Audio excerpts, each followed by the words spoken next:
O índice de preços ao consumidor amplo, o IPCA, ele vem aí registrando números de deflação. Números aí em queda para o final do ano. E na prática, galera, isso daí é muito bom para o consumidor, que vem sofrendo a beça aí, vamos ser sinceros, com os altos níveis de inflação e tudo mais. Mas na prática, para os fundos imobiliários ali que tem a grande parcela das suas carteiras indexadas a esse indexador, é meio que preocupante. E é disso, galera, que a gente vai estar falando nesse vídeo, porque para ser sincero, né, as pessoas ali, a galera ali, os cotistas desses fundos, podem ver ali os dividendos caírem e uma série de outras coisas mais. Então vale a pena você estar de olho nesse vídeo, ficar comigo até o final que você vai estar entendendo essa parada toda. Então, antes de qualquer coisa, eu sou o Ivic, o fundador aqui do canal. Esse é o Galera Invest, o meu canal aqui no YouTube, beleza? Então aqui, galera, para a gente estar começando, para vocês estarem entendendo essa coisa toda, primeiro vocês precisam entender uma coisa, olha só. Esses fundos imobiliários que eu vou estar mostrando aqui para vocês, todos eles são fundos de papel. Ou seja, eles aplicam ali em certificados de recebíveis imobiliários, nos CRIs. E esses CRIs, eles têm ali indexadores. E esses indexadores, geralmente, eles são ali ou CDI ou IPCA. E esses aqui que eu trouxe aqui para vocês estarem dando uma olhadinha, todos eles são indexados ao IPCA. As carteiras deles são completamente expostas a esse indexador. Então, na prática, quando o indexador está lá em cima, é favorável para esses fundos, para esses CRIs, para esses ativos e tal, que esses fundos têm em carteira. Então é interessante para eles e tal. Mas quando esses números do IPCA começam a cair, já não é mais tão interessante. Começa ali esses CRIs que eles têm em carteira render menos e não ser tão interessante ali para eles e tal. E aqui eu separei os 5 fundos que mais têm exposição a esse indexador. E como você pode estar vendo, a lista ela vem contando com o VGIP11 aqui na ponta, que é o fundo aí com a maior exposição ao IPCA e tal, com 99,1 aí dos seus CRIs indexados ao IPCA, tá? O fundo aí, lógico, todos esses fundos imobiliários, eles têm ali na sua carteira CRIs que são aí simplesmente IPCA mais uma taxa, tá? Beleza? E esse fundo, o VGIP11, ele tem ali a média dessa taxa junto com o IPCA de 8,23%. Então é IPCA mais uma taxa média de 8,23% ao ano. Então aqui já dá pra gente ver que os CRIs são muito bem remunerados, tá? Também a gente tem aqui o KNP11, tá? A gente tem aqui fundos imobiliários bem conhecidos, que tem bastante cotistas, que a galera gosta bastante. Esse que tem aí 98,2% da sua carteira ali indexada ao IPCA. Com a taxa média da carteira aí de 7,78%, e que vale lembrar, o fundo aqui também, ele mostra que tem 105,9% da sua carteira aplicada em CRIs, tá? Ivic, mas como assim? Ele tem mais do que 100%? Como que isso funciona? Isso mostra aqui, galera, a alavancagem do fundo, tá? Isso daí é simplesmente utilizar ali um dinheiro que muitas vezes ele não tem, beleza?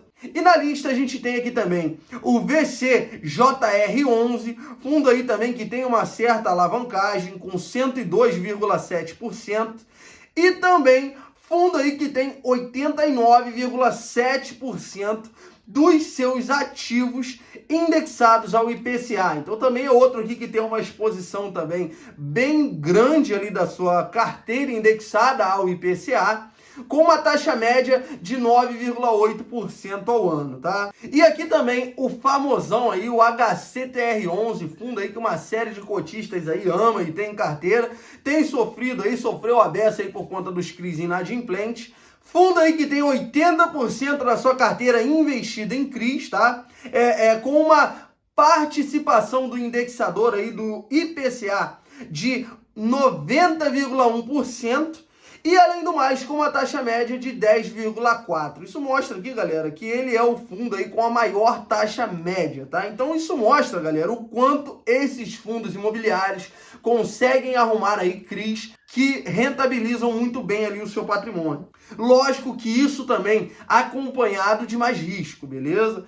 E também o CVBI11, fundo aí que tem 80% da sua carteira em CRIs e tem 84% indexada ao IPCA e uma taxa média de 8,8%. Então, como eu disse para vocês, esses fundos imobiliários, eles têm ganhado dinheiro sim com essas operações.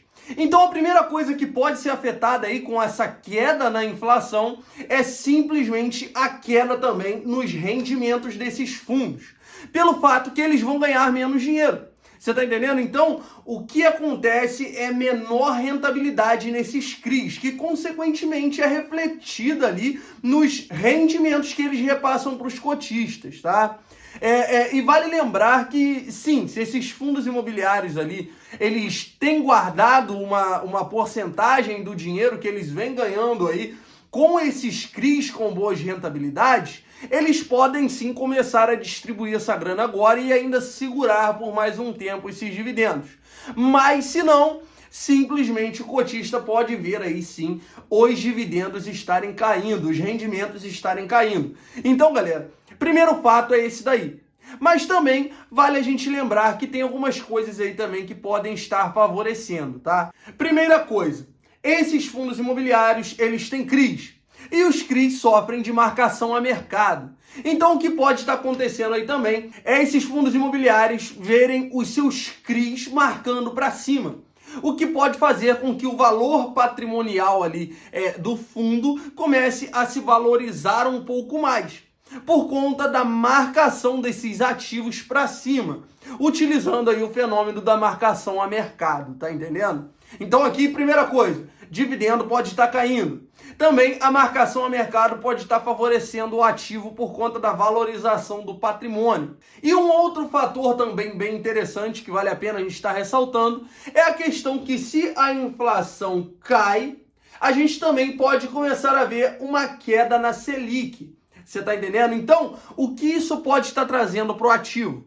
Uma coisa que é muito legal também, que é simplesmente o dinheiro que está sendo investido atualmente na renda fixa vir e ser investido no privado, ou seja, na bolsa de valores, uma migração de capital. Então, isso pode estar favorecendo todos os fundos imobiliários, todos os ativos ali de renda variável e tal, porque a tendência é que a grana volte para o privado. Então a gente pode ver uma valorização na cotação desses ativos, é algo que eu venho falando aqui no canal já tem alguns dias, tá? Lembrando que isso não é nenhuma recomendação do que você vai fazer ou deixar de fazer com o seu dinheiro, é simplesmente aquilo ali que eu acredito e depois a gente vai ver se isso vai se desenhar ou não. Mas em relação aos dividendos, ainda vale ressaltar aquilo que aconteceu em 2022, que nos meses ali de junho e setembro aconteceu ali quedas na inflação, queda ali no IPCA.